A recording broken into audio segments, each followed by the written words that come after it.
जय बृहस्पति देव। आप सभी को श्रवण मास के बृहस्पतिवार की ढेरों शुभकामनाएं। प्रिय भक्तों, आज के इस वीडियो में हम सुनेंगे बृहस्पतिवार व्रत कथा या कहें गुरुवार व्रत कथा, जिसे थर्सडे के फास्ट में बृहस्पतिवार के व्रत में अवश्य ही सुनना चाहिए। इस वीडियो के माध्यम से हम आपको दो कथाएं सुनाने जा रहे हैं। एक कथा जो मुख्य रूप से उत्तर भारत में सुनी जाती है, नॉर्थ इंडिया में सुनी जाती है, वो कथा है जिसमें कि एक बहुत ही प्रतापी और दानी राजा राज्य करता है। उसकी रानी जो है वो राजा के दान पुण्य करने से बड़ी परेशान रहती हैं। इसलिए जब बृहस्पति देव साधु का रूप धारण करके आते हैं, उनसे बोलते हैं कि भिक्षाम देहि, तो वो कहती है कि मैं तो तंग आ गई हूँ, मुझे इतनी धन दौलत नहीं चाहिए प्रभु, ऐसा कुछ करो जिससे कि ये समाप्त हो जाए। और उसके बाद वो गरीब हो जाते हैं और राजा परदेश चला जाता है कमाई करने के लिए, कमाने के लिए। एक कथा तो ये है। और दूसरी कथा जिसमें एक गरीब ब्राह्मण होता है, उसकी जो ब्राह्मणी है वो बहुत ही मलिन रहती है, उनके कोई संतान नहीं होती है। ये जो कथा है दक्षिण भारत के कुछ प्रांतों में सुनी जाती है। हमारा उद्देश्य है कि आप सभी को जो कथा आपके यहाँ सुनी जाती है वह प्राप्त हो, इसीलिए क्योंकि हमारे जो दर्शक हैं वो उत्तर भारत में भी हैं, दक्षिण भारत में भी हैं, देश दुनिया में हैं। आपके यहाँ दोनों में से जो भी कथा सुनी जाती है आप उसे सुनिएगा और अपना व्रत पूर्ण कीजिएगा। यदि आपको ज्ञात ना हो कौन से सुननी चाहिए तो आप दोनों कथाएं सुन सकते हैं। दोनों ही कल्याणकारी हैं और आपके व्रत की सफलता के लिए आवश्यक है। आइए प्रिय भक्तों, कथा आरंभ करेंगे। आपसे निवेदन है कि यह भगवान की कथा का वीडियो है तो कृपया वीडियो को एक बार लाइक अवश्य कर दीजिएगा। अपने व्रत की सफलता के लिए और बृहस्पति देव का आशीर्वाद प्राप्त करने के लिए कमेंट बॉक्स में अवश्य लिखिएगा जय बृहस्पति देव। भगवान बृहस्पति देव की कृपा से आपके सभी मनोरथ सिद्ध होंगे, जो भी आपकी कामना होगी वह पूर्ण होगी और आपके घर में धन लक्ष्मी का वास होगा। आप देख रहे हैं देवभूमि ज्योतिष संस्थान का प्रतिष्ठित यूट्यूब चैनल देवभूमि धार्मिक। यहाँ पर हम सभी व्रत और त्योहारों की सही शास्त्रीय जानकारी प्रदान करते हैं। यदि आप सभी व्रत त्योहारों की सही जानकारी पाते रहना चाहते हैं ज्योतिष शास्त्र और पंचांग के आधार पर, तो अभी चैनल को सब्सक्राइब कीजिए और बेल आइकन को प्रेस कीजिए। आइए कथा आरंभ करते हैं। बोलिए बृहस्पति देव की जय। अथ श्री बृहस्पति देव व्रत कथा। भारतवर्ष में एक प्रतापी और दानी राजा राज्य करता था। वह नित्य गरीबों और ब्राह्मणों की सहायता करता था। यह बात उसकी रानी को अच्छी नहीं लगती थी। वह ना ही गरीबों को दान देती थी, ना ही भगवान का पूजन करती थी और राजा को भी दान देने से मना किया करती थी। एक दिन राजा शिकार खेलने को वन को गए तो रानी महल में अकेली थी। उसी समय बृहस्पति देव साधु का वेश धारण करके महल में भिक्षा लेने के लिए आए और भिक्षा मांगी। रानी ने भिक्षा देने से इनकार कर दिया और कहा, हे साधु महाराज, मैं तो दान पुण्य से तंग आ गई हूँ। मेरा पति सारा धन लुटाते रहते हैं। मेरी इच्छा है कि हमारा सारा धन नष्ट हो जाए, फिर ना रहेगा बांस ना बजेगी बांसुरी। साधु ने कहा, देवी तुम बड़ी विचित्र हो। धन संतान तो सभी चाहते हैं, पुत्र और लक्ष्मी को तो पापी के घर में भी होना चाहिए।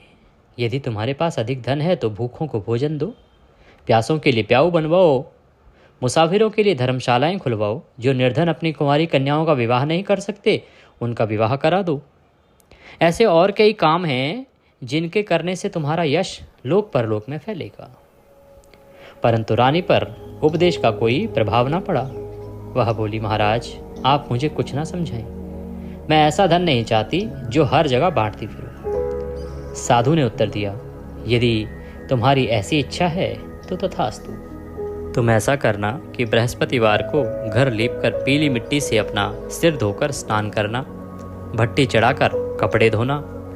ऐसा करने से आपका सारा धन नष्ट हो जाएगा। इतना कहकर यह साधु महाराज वहाँ से अंतर्ध्यान हो गए। साधु के अनुसार कई बातों को पूरा करते हुए रानी को केवल अभी 3 बृहस्पतिवार ही बीते थे कि उसकी संपत्ति, धन आदि सब नष्ट हो गया। भोजन के लिए राजा का परिवार तरसने लगा। तब एक दिन राजा ने रानी से बोला कि हे रानी, तुम यहीं रहो, मैं दूसरे देश जाता हूँ, क्योंकि यहाँ पर सभी लोग मुझे जानते हैं, इसलिए मैं छोटा कोई कार्य नहीं कर सकता। ऐसा कहकर राजा परदेश चला गया। वहाँ वह जंगल से लकड़ी काट कर लाता, शहर में बेचता। इस तरह वह अपना जीवन व्यतीत करने लगा। इधर राजा के परदेश जाते ही रानी और दासी दुखी रहने लगी। एक बार जब रानी और दासी को 7 दिन तक भोजन नहीं मिला तो रानी ने अपनी दासी को कहा कि दासी, पास में ही नगर में मेरी बहन रहती है, वह बड़ी धनवान है, तो उसके पास जा और कुछ धन ले आ ताकि थोड़ी गुजर बसर हो जाए। दासी रानी की बहन के पास गई। उस दिन गुरुवार का दिन था और रानी की बहन उस समय बृहस्पतिवार व्रत कथा सुन रही थी। दासी ने रानी की बहन को अपनी रानी का संदेश दिया, लेकिन रानी की बड़ी बहन ने कोई उत्तर नहीं दिया। जब दासी को रानी की बहन से कोई उत्तर नहीं मिला तो वह बहुत दुखी हुई और उसे क्रोध भी आया। दासी ने वापस आकर रानी को सारी बात बता दी। सुनकर रानी ने अपने भाग्य को कोसा। उधर रानी की बहन ने सोचा कि मेरी बहन की दासी आई थी, परंतु मैं उससे नहीं बोली, इससे वह बहुत दुखी हुई होगी। कथा सुनकर और पूजन समाप्त करके वह अपनी बहन के घर गई और कहने लगी, हे बहन, मैं बृहस्पतिवार का व्रत कर रही थी। तुम्हारी दासी मेरे घर आई थी, परंतु जब तक कथा होती है तब तक ना उठते हैं ना ही बोलते हैं, इसलिए मैं नहीं बोली। कहो दासी क्यों गई थी? रानी बोली, बहन तुमसे क्या छुपाऊं, हमारे घर में खाने तक को अनाज नहीं है। ऐसा कहते कहते रानी की आंखें भर आई। उसने दासी समेत पिछले 7 दिनों से भूखे रहने की बात अपनी बहन को विस्तार पूर्वक सुना दी। रानी की बहन बोली, देखो बहन, भगवान बृहस्पति देव सबकी मनोकामना को पूर्ण करते हैं। देखो शायद तुम्हारे घर में अनाज रखा हो। पहले तो रानी को विश्वास नहीं हुआ, पर बहन के आग्रह करने पर उसने अपनी दासी को अंदर भेजा तो उसे सचमुच अनाज से भरा एक घड़ा मिल गया। यह देखकर दासी को बड़ी हैरानी हुई। दासी रानी से कहने लगी कि हे रानी, जब हमको भोजन नहीं मिलता हम व्रत ही तो करते हैं, इसलिए क्यों ना इनसे व्रत और कथा की विधि पूछ ली जाए ताकि हम भी व्रत कर सकें। तब रानी ने अपनी बहन से बृहस्पतिवार व्रत के बारे में पूछा। उसकी बहन ने बताया कि बृहस्पतिवार के व्रत में चने की दाल और मुनक्का से विष्णु भगवान का केले की जड़ में पूजन करें तथा दीपक जलाएं, व्रत कथा सुने और पीला भोजन करें। इससे बृहस्पति देव प्रसन्न होते हैं। व्रत और पूजन विधि बताकर रानी की बहन अपने घर को लौट गई। 7 दिन के बाद जब फिर से गुरुवार का दिन आया तो रानी और दासी ने व्रत रखा। गुड़साल में जाकर चना और गुड़ लेकर आई, फिर उससे केले की जड़ तथा विष्णु भगवान का पूजन किया। जब पीला भोजन कहाँ से आए, इस बात को लेकर दोनों बहुत दुखी थे। क्योंकि उन्होंने व्रत रखा था, इसीलिए बृहस्पति देव उनसे बड़े प्रसन्न थे। अतः बृहस्पति देव एक साधारण व्यक्ति का रूप धारण करके आए और 2 थालों में सुंदर पीला भोजन दासी को देके चले गए। भोजन पाकर दासी बड़ी प्रसन्न हुई और फिर रानी के साथ मिलकर भोजन ग्रहण किया। उसके बाद वे सभी गुरुवार को व्रत और पूजन करने लगी। बृहस्पति देव भगवान की कृपा से उनके पास फिर से धन संपत्ति आ गई, परंतु रानी फिर से पहले की तरह आलस करने लगी। तब दासी बोली, देखो रानी, तुम पहले भी इसी प्रकार आलस्य करती थी। तुम्हें धन रखने में कष्ट होता था, इस कारण सभी धन नष्ट हो गया, और अब जब भगवान बृहस्पति देव की कृपा से धन मिला है तो तुम्हें फिर से आलस्य होता है। रानी समझो। इस प्रकार रानी को समझाते हुए दासी कहती है कि बड़ी मुसीबतों के बाद हमने यह धन पाया है, इसलिए हमें दान पुण्य करना चाहिए, भूखे मनुष्यों को भोजन कराना चाहिए और धन को शुभ कार्यों पर खर्च करना चाहिए, जिससे तुम्हारे कुल का यश बढ़ेगा, स्वर्ग की प्राप्ति होगी और पितृ प्रसन्न होंगे। दासी की बात मानकर रानी अपना धन शुभ कार्यों में खर्च करने लगी, जिससे पूरे नगर में उसका यश फैलने लगा। एक दिन राजा दुखी होकर जंगल में एक पेड़ के नीचे आसन जमाकर बैठ गया। वह अपनी दशा को याद करके व्याकुल होने लगा। बृहस्पतिवार का दिन था। एकाएक उसने देखा कि निर्जन वन में एक साधु प्रकट हुए। वह साधु वेश में स्वयं बृहस्पति देव थे। लकड़हारे के सामने आकर बोले, हे लकड़हारे, इस सुनसान जंगल में तू चिंतामग्न क्यों बैठा है? लकड़हारे ने दोनों हाथ जोड़कर प्रणाम किया और उत्तर दिया, महात्मा जी, आप सब कुछ जानते हैं, मैं क्या कहूँ? यह कहकर रोने लगा और साधु को अपनी आत्मकथा सुनाई।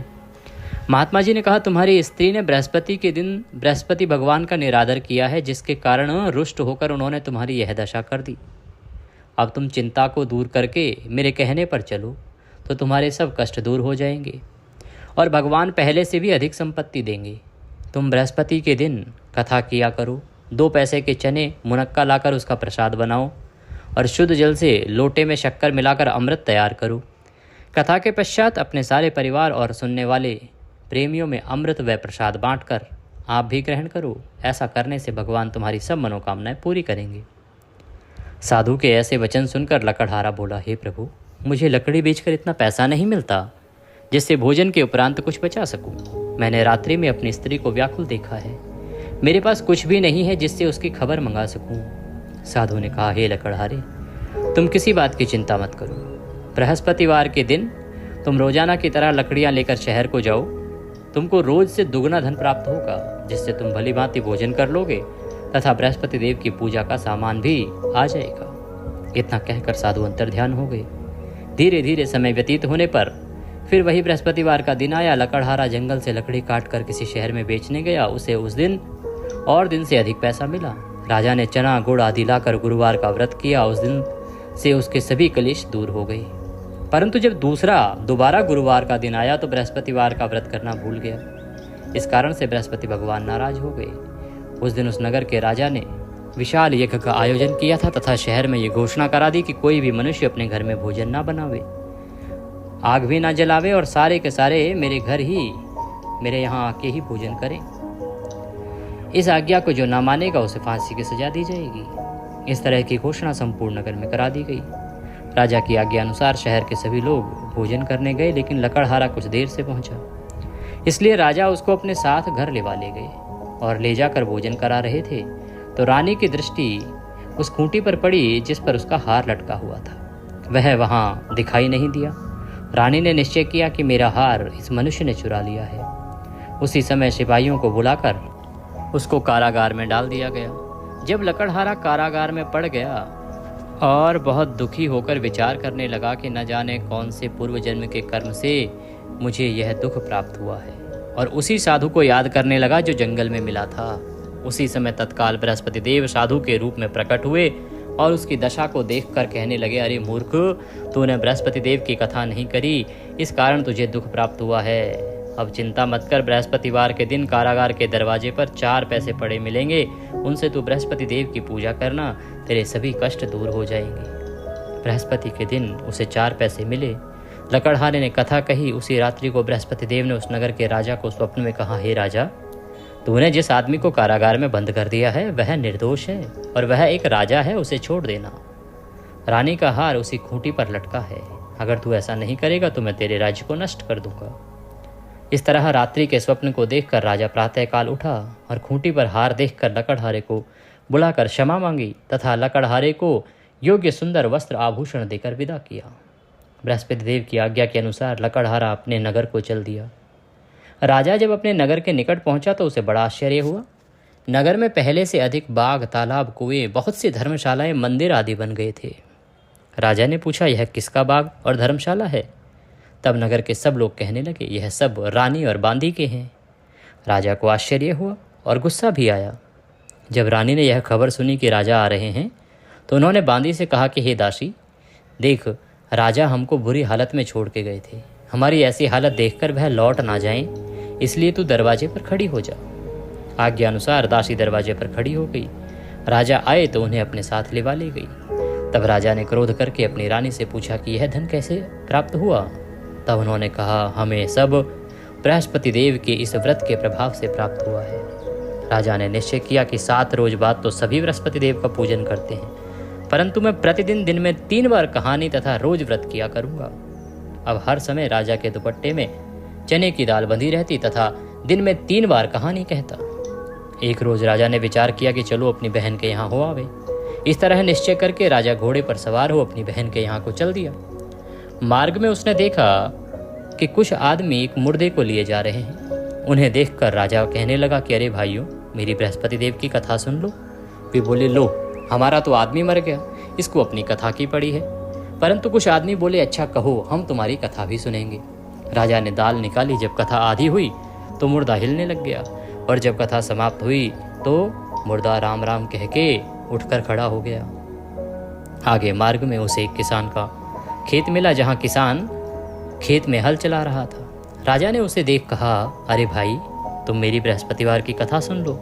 किसान बोला, जब तक मैं तेरी कथा सुनूंगा तब तक 4 हरैया जोत लूंगा। जा अपनी कथा किसी और को सुनाना। इस तरह राजा आगे चलने लगा। राजा के हटते ही बैल पछाड़ खाकर गिर गए तथा किसान के पेट में बड़ा जोर का दर्द होने लगा। उस समय उसकी माँ रोटी लेकर आई। उसने जब यह देखा तो अपने पुत्र से सब हाल पूछा और बेटे ने सभी हाल कह दिया। तो बुढ़िया दौड़ी दौड़ी उस घुड़सवार के पास गई और उससे बोली कि मैं तेरी कथा सुनूंगी, तू अपनी कथा मेरे खेत पर चलकर ही कहना। राजा ने बुढ़िया के खेत पर जाकर कथा कही, जिसके सुनते ही वह बैल उठकर खड़े हो गए तथा किसान के पेट का दर्द भी ठीक हो गया। राजा अपनी बहन के घर पहुंचा। बहन ने भाई की खूब मेहमान नवाजी की। दूसरे रोज प्रातःकाल राजा जगा तो वह देखने लगा कि सब लोग भोजन कर रहे हैं। राजा ने अपनी बहन से कहा कि ऐसा कोई मनुष्य है जिसने भोजन न किया हो, मेरी बृहस्पतिवार की कथा सुन ले। बहन बोली, भैया यह देश ऐसा है कि यहाँ पहले लोग भोजन करते हैं, बाद में अन्य काम करते हैं। अगर कोई पड़ोस में हो तो देखाऊं। वह ऐसा कहकर देखने चली गई, परंतु उसे कोई ऐसा व्यक्ति दिखाई नहीं दिया जिसने भोजन न किया हो। अतः वह एक कुम्हार के घर गई जिसका लड़का बीमार था। उसे मालूम हुआ कि उसके यहाँ 3 रोज से किसी ने भोजन नहीं किया है। रानी ने अपने भाई की कथा सुनने के लिए कुम्हार से कहा। वह तैयार हो गया। राजा ने जाकर बृहस्पतिवार की कथा कही, जिसको सुनकर उसका लड़का ठीक हो गया। अब तो राजा की प्रशंसा होने लगी। एक रोज राजा ने अपनी बहन से कहा कि बहन, अब हम घर जाएंगे, तुम भी तैयार हो जाओ। राजा की बहन ने अपनी सास से कहा। सास ने कहा, हाँ चली जा, परंतु अकेले ही जाना, अपने लड़कों को मत ले जाना, क्योंकि तेरे भाई के कोई औलाद नहीं है। बहन ने अपने भैया से कहा कि भैया मैं तो चलूँगी, पर कोई बालक नहीं जाएगा। राजा बोला, जब कोई बालक नहीं जाएगा तब तू ही क्या करेगी। बड़े दुखी मन से राजा अपने नगर को लौट आया। राजा ने अपनी रानी से कहा कि हम निर्वंशी हैं, हमारा मुंह देखने का धर्म नहीं है और कुछ भोजन आदि नहीं किया। रानी बोली, हे प्रभु, बृहस्पति देव ने हमें सब कुछ दिया है, वह हमें औलाद भी अवश्य देंगे। उसी रात को बृहस्पति देव ने राजा से स्वप्न में कहा कि हे राजा, उठ, सभी सोच त्याग दे, तेरी रानी गर्भ से है। यह बात सुनकर राजा बड़ा प्रसन्न हुआ। 9वें महीने में रानी के गर्भ से एक सुंदर पुत्र पैदा हुआ। तब राजा बोला, हे रानी, स्त्री बिना भोजन के रह सकती है, पर बिना कहे नहीं रह सकती। जब मेरी बहन आवे तो मुझसे कुछ न कहना। रानी ने सुनकर हाँ कर दिया। जब रानी की बहन ने यह शुभ समाचार सुना तो वह बहुत खुश हुई तथा बधाई लेकर अपने भैया के यहाँ आई। तभी रानी ने कहा, घोड़ा चढ़कर तो नहीं आई, गधा चढ़ के आई। राजा की बहन बोली, भाभी, इस प्रकार अगर मैं ना कहती तो तुम्हें औलाद कैसे मिलती। भगवान बृहस्पति देव उसकी सदा रक्षा करते हैं जो उनकी पूजा करते हैं। संसार में जो मनुष्य सद्भावना से भगवान की पूजन व्रत सच्चे हृदय से करते हैं तो उनकी सभी मनोकामनाएं बृहस्पति देव पूर्ण करते हैं। जैसी सच्ची भावना से राजा और रानी ने उनकी कथा का गुणगान किया तो उनकी सभी इच्छाएं बृहस्पति देव ने पूर्ण की। इसीलिए पूर्ण कथा सुनने के बाद प्रसाद लेकर जाना चाहिए और हृदय से उसका मनन करते हुए जयकारा बोलना चाहिए। बोलिए बृहस्पति देव की जय, बोलिए विष्णु भगवान की जय। इसी के साथ यह बृहस्पतिवार की कथा पूर्ण होती है। अब हम दूसरी कथा आरंभ करेंगे और उसके बाद हम आरती करेंगे। जो पहली कथा ही सुनना चाहते हैं वो आरती कर सकते हैं। अंत में वीडियो के आरती भी है, आप उसको सुनिएगा। और अन्यथा आप दूसरी कथा भी साथ में सुनते हैं तो बड़ा ही कल्याणकारी है, क्योंकि दोनों ही कथाएं बृहस्पतिवार के लिए हैं और दोनों को सुनने से आपका कल्याण ही होगा। प्राचीन काल में एक ब्राह्मण रहता था। वह बहुत ही निर्धन था, उसके कोई संतान नहीं थी। उसकी स्त्री बहुत ही मलिनता के साथ रहती थी। वह स्नान न करती, किसी देवता का पूजन न करती। इससे ब्राह्मण देवता बड़े दुखी थे। बेचारे बहुत कुछ कहते थे किंतु उसका कुछ परिणाम न निकला। भगवान की कृपा से ब्राह्मण की स्त्री की कन्या रूपी रत्न पैदा हुआ। कन्या बड़ी होने पर प्रातः स्नान करके विष्णु भगवान का जाप व बृहस्पतिवार का व्रत करने लगी। अपने पूजन पाठ को समाप्त करके विद्यालय जाती तो अपनी मुट्ठी में जौ भर के ले जाती और पाठशाला के मार्ग में डालती जाती। तब ये जौ स्वर्ण के जौ हो जाते। लौटते समय उनको बीन कर घर ले आती। एक दिन वह बालिका सूप में उस सोने के जौ को फटक कर साफ कर रही थी। उसके पिता ने देख लिया और कहा, भी बिटिया, सोने के जौ के लिए सोने का सूप होना चाहिए। दूसरे दिन बृहस्पतिवार का दिन था। इस कन्या ने व्रत रखा और बृहस्पति देव से प्रार्थना करके कहा, मैंने आपकी पूजा सच्चे मन से की है तो मेरे लिए सोने का सूप दे दो। बृहस्पति देव ने उसकी प्रार्थना स्वीकार कर ली। रोजाना की तरह वह कन्या जौ फैलाती हुई जाने लगी। जब लौटकर जौ बीन रही थी तो बृहस्पति देव की कृपा से सोने का सूप मिला। उसे वह घर ले आई और उससे जौ साफ करने लगी, परंतु उसकी माँ का वही ढंग रहा। एक दिन की बात है कि वह कन्या सोने के सूप में जौ साफ कर रही थी। उस समय उस शहर का राजपुत्र वहां से होकर निकला। इस कन्या के रूप और कार्य को देखकर मोहित हो गया तथा अपने घर आकर भोजन जल आदि त्याग कर उदास होकर लेट गया। राजा को इस बात का पता लगा तो अपने प्रधानमंत्री के साथ उसके पास गए और बोले, हे बेटा, तुम्हें किस बात का कष्ट है? किसी ने अपमान किया है अथवा और कारण सो है वो कहो, मैं वही कार्य करूंगा जिससे तुम्हें प्रसन्नता हो।